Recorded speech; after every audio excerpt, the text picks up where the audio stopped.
always have a war chest, always have your safety net. You're going to need it. The best generals always have reserves. The best generals always have reserves. Being in business is like being at war. You want your supply line to always be at pace with your front lines. If your front lines are too far and you can't supply them bullets, you can't supply them food and water, they're going to die.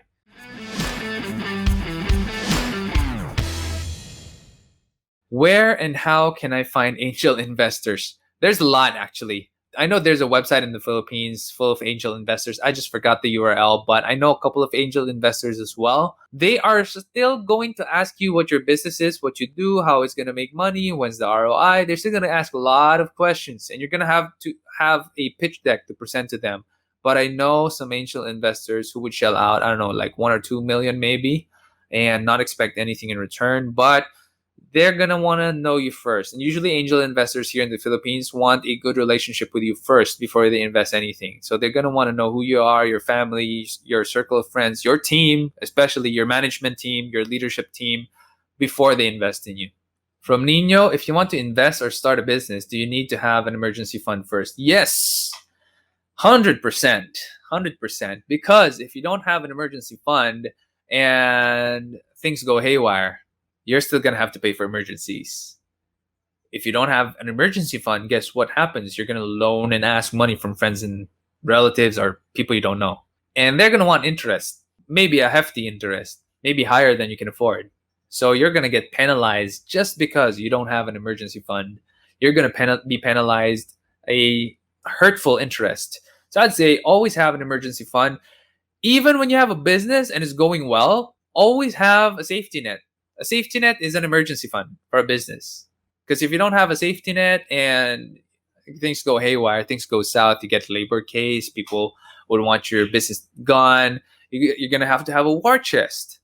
You have to have a war chest. You have to have your safety net. That's what I tell people who ask me to mentor them in business. Always have a war chest. Always have your safety net. You're going to need it.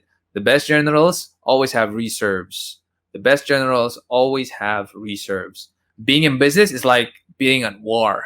You want your supply line to always be at pace with your front lines. If your front lines are too far and you can't supply them bullets, you can't supply them food and water, they're going to die. So the same in business. You're going to want your business to go at the pace where the supply line is also going with your front lines, and you're going to want to have a war chest. You're sure you can fight. You can buy bullets. You can buy supplies for your business to be able to move forward and cover more ground.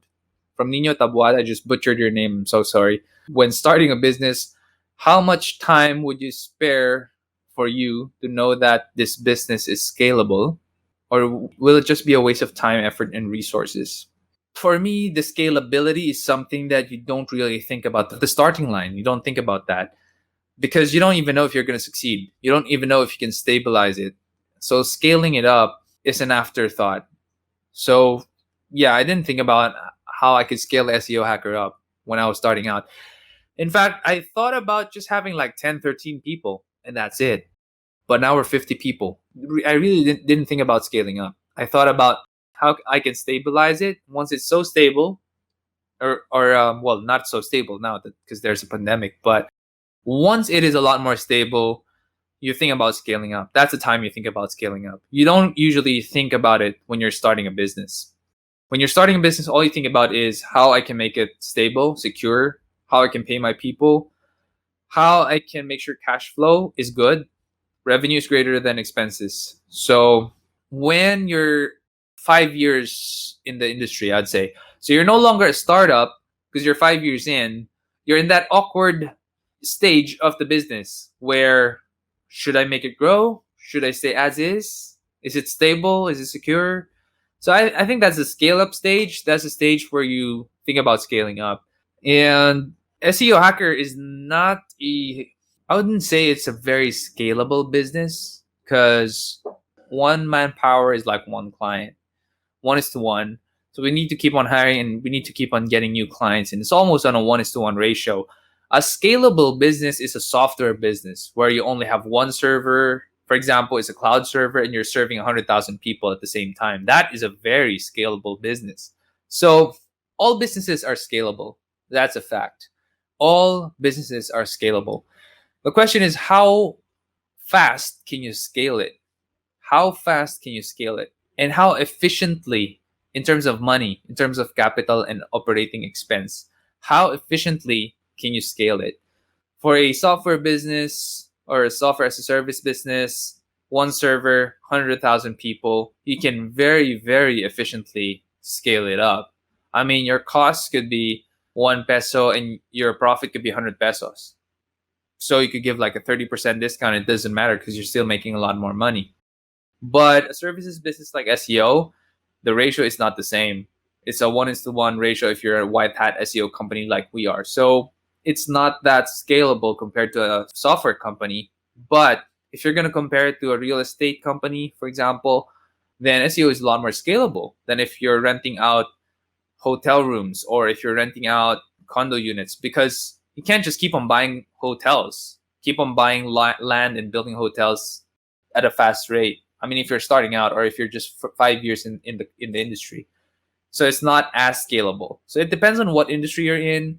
It depends on what business you have, but all businesses are scalable. It's just a matter of how fast can you scale it and how efficiently can you scale it in terms of OPEX and CAPEX. From Nino, when would be the proper time to scale a business? I would say somewhere in the 5th year to be safe. All else being equal, from all businesses, I'd say in the 5th year, somewhere there. I scaled up SEO Hacker somewhere in the 5th year as well. So it is safe to say on the 5th year, where you have good branding going for you, good momentum, your business has good reputation, you have good people in the business. Maybe not all people in your business are good people, but you have some good people in it. You got the ball rolling. I'd say 5 years might be a good time to scale up the business. I have my book 50x Your Business. My book is available on Amazon, leadme.ph/50x, and you're going to be able to see the book. It's an ebook. It's a Kindle book, so you can download it today. I think I'm selling it for $5, somewhere 250 pesos. I put everything there about how I scaled up SEO Hacker from a one-man team to a 50-man person right now. So our hiring process, firing process, how I built the company culture is there, how I deal with gossip in the office, how I deal with people posting on social media, posting crap on social media about you as a founder or as about your company. They're just trying to run things down the ground. And yes, I've hired people who are like that and I've fired them. I wrote it all in the book, how I deal with those things. So if you want to scale up your business, might be a good book for you to pick up and read. Put everything there. Yeah, I didn't spare any knowledge that I have. I just wrote it all there. Oh hey, and since you're here, can you do me a favor? Can you hit on the subscribe button and hit the bell button and select all notifications so that whenever we have a new video, you're gonna be the first one to know. Until then, keep leading. We took our ads off air. We took our digital budgets offline, all these kind of things as well, because it is in a state where people are emotional, where people are anxious, and there is a moral obligation to you as a marketer to go, you know what? Let's let them get through this before I start trying to ram things down their throat.